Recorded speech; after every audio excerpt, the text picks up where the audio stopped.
এরকম থাকবে, এখান থেকে কাটা চলে এদিকে বড় থাকবে না, বড় থাকবে না, এই সাইজে এরকম একই সাইজ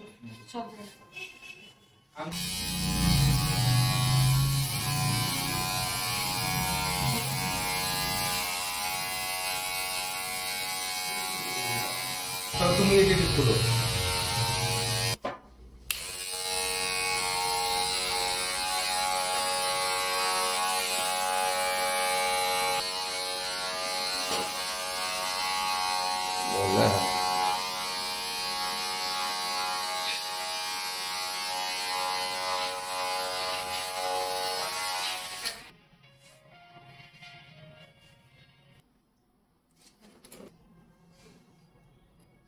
কিন্তু বলে দীঘায় শুধু ঢেউ ছাড়া কিছুই নেই।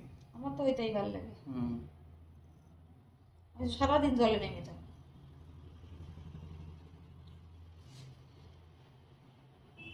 যারা রোমান্টিক তারা ঢেউ কি বুঝবে। আমি একবার চিনছি না, আপনার নাম শুনেছো? চিনছি, ওইখানে একবার গিয়েছিলাম, ওইখানে ওটা বম্বেতে পড়ে, বম্বে। তা এত বড় ঢেউ এসছে, আমি একটু দাঁড়িয়ে গেছি, আমার একটু পার্কিং এর ঢুকে দিয়েছি, বলে এবার কানে ভিতরে ঢুকেছে সে নোনা জল ঢুকেছে, সে কানে আমার পর্দাই খারাপ হয়ে গেছিল, জল বের করতে হচ্ছে।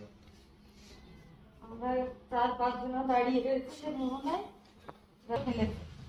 বিশাল জলের যে এতটা শক্তি, ওই বোগামিটা আমারই ছিল, বুঝতে পারছো? ওই রকম তো ফেলতেই থাকে ওই জায়গায়। না আমি ভেবেছি দেখি দাঁড়িয়ে থাকবো, সপ্তাহে দেখি ঢেউতে কি করতে পারে, বুঝতে পারছো? এবার দেখি তো এমন ঢেউ এসছে, দাঁড়িয়ে থাকা তো দূরের কথা, ওই জন্য কোনো কিছুর সঙ্গে বড়াই করতে নেই, বলো?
फाइनल